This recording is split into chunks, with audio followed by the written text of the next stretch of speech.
So I was watching this fun summer league game in which the Heat got another win versus the Dallas Mavericks, and I was thinking about a whole plan of how I wanted to start this video, but then Alondes Williams made me fall to my knees. Get out of the lane.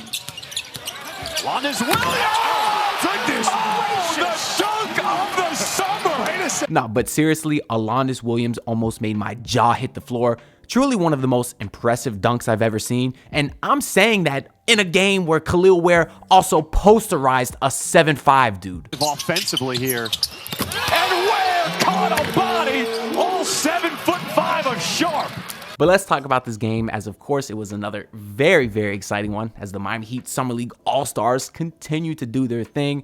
They did look like they were sleepwalking a bit early. Kel'el Ware specifically didn't look like he was ready for the 3 p.m. start. They were down 7 at the end of the first quarter, but really picked it up, had the lead at halftime, stayed pretty close throughout, and then the Heat really took off in that fourth quarter and was able to get a pretty convincing win. Now, obviously, you had no Jaime Jaquez Jr., he played 2 games in Summer League. That's what we expected. He dominated, set himself apart, and that's all you needed to see from Jaime. So we didn't need to see any more from him. Let a lot of these other guys really get a chance to shine, and that's what we saw today. So I'll kind of go in order here of some of these guys, and we'll talk about everything that we saw.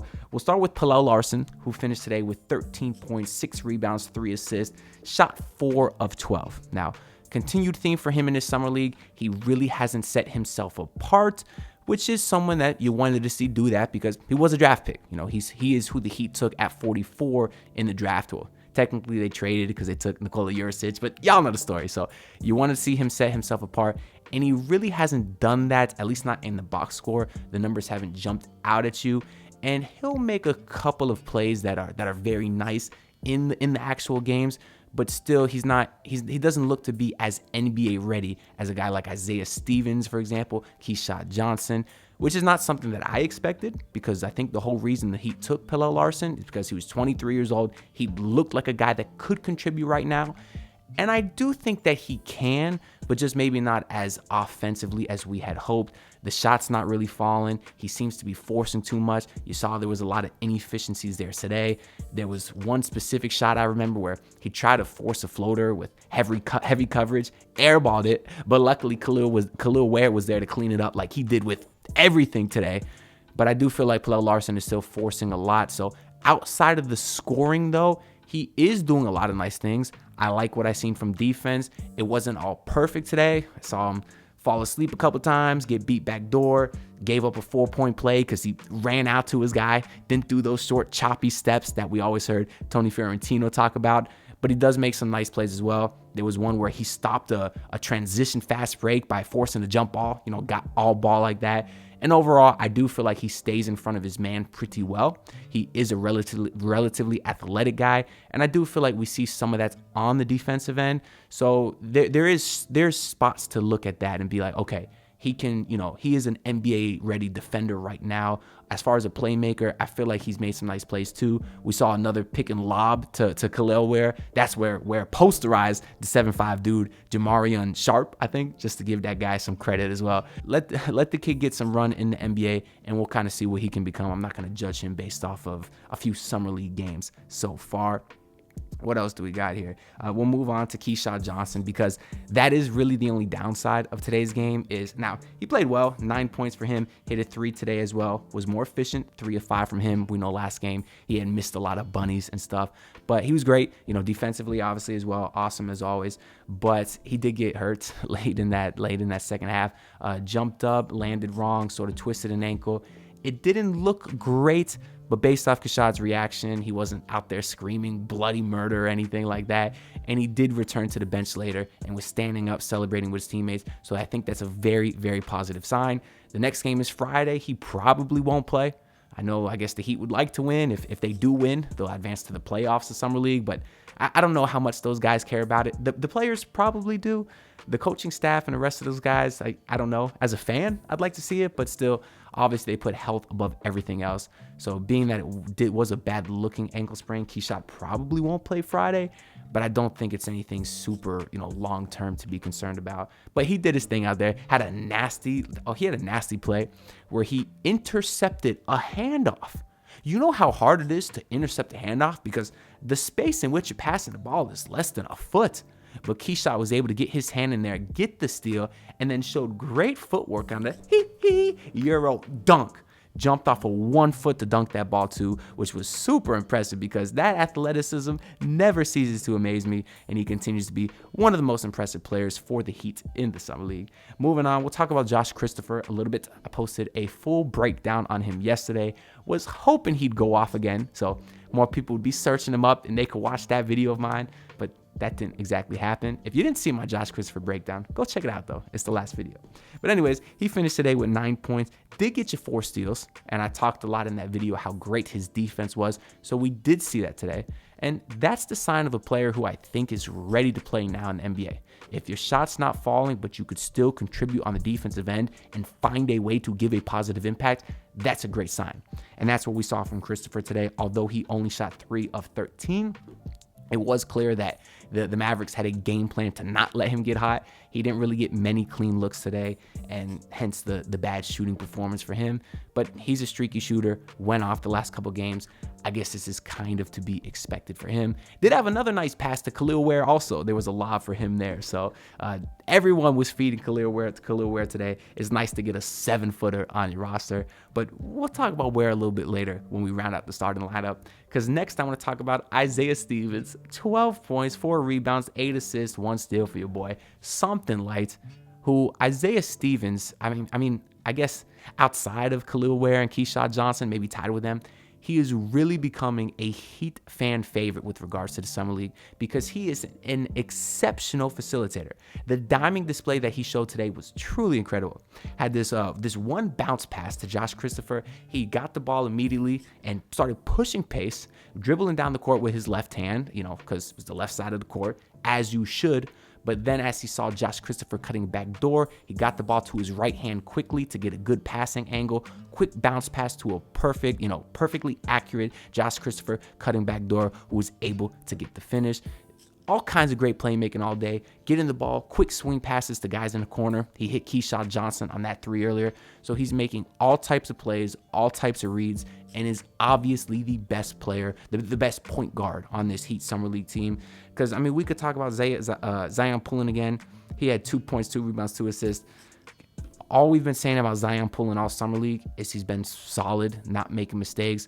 But there's nothing else to say about him, not even really today. Whereas Isaiah Stevens, he is truly standing out the page, just jumping off the page at you because of these incredible plays that he continues to make. Defensively, hounding his guys again. Offensively, he's immune to a full court press. They tried, kind of pressing him to slow down the Heat's pace because he was really pushing things. And that's what a good point guard does. They don't get bothered by a full court press. Stevens was able to escape it. He was able to use his body to shield the defender. He was able to use the press as leverage to find his teammates wide open and get the defense out of position. He is the epitome of a great point guard. I can't stress that enough. I know I'm yapping here like I do in almost every video, but it's just because he's a guy you gotta watch. And if you watch him run an offense, it's magical. He's like an offensive maestro out there. They called him to Kyle Lowry out there. They said he was a worse scoring Kyle Lowry. I did not appreciate that comparison, but I do get what they were saying. So shout out to Isaiah Stevens. Let's finish out the starting lineup by talking about Kel'el Ware. A cool 24 and 10 for your boy. 9 of 12 shooting, 6 of 9 from the free throw line. I'd like to see him get that percentage a little bit up, although 6 of 9 is not terrible. But the form looks a little off to me. It looks like he alligator arms his free throws a little bit. I really would like to see him get full extension, but I understand as a 7-footer, that's pretty hard. But what not to say about Kel'el Ware today? After, having a lackadaisical first quarter, picked it up in that second, blocking everything that came his way. Had a hell of a defensive play this one time where he was showing ball on defense, and then he intercepted a lob pass. We see Bam do that kind of thing. but you have to have great basketball IQ, great timing, and great athleticism to make a play like that. To be able to guard the ball handler and then recover backwards, completely shift your momentum, and have the vertical and athleticism to get up in the air and intercept a lob pass is some truly impressive stuff, and Kel'el Ware just makes it look absolutely easy. And it was a dunk fest from Kel'el Ware pretty much the entire game. There was the lob pass from Josh Christopher we talked about, the lob from Kel'el Ware where he posterized a 7'5" guy we also talked about. There was a running dunk in the middle of the lane in transition.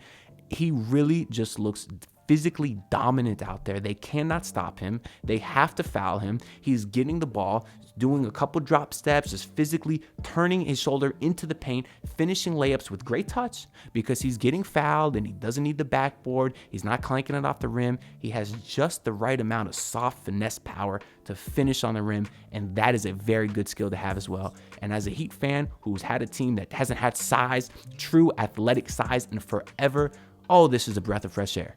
Just having a guy that can be physically dominant, and man, you see it today. You really do. And I'm hoping that when he plays against some bigger size in the NBA, he can continue to be dominant. But I'm hopeful because, like I said, a lot of his minutes today was against a 7'5" dude.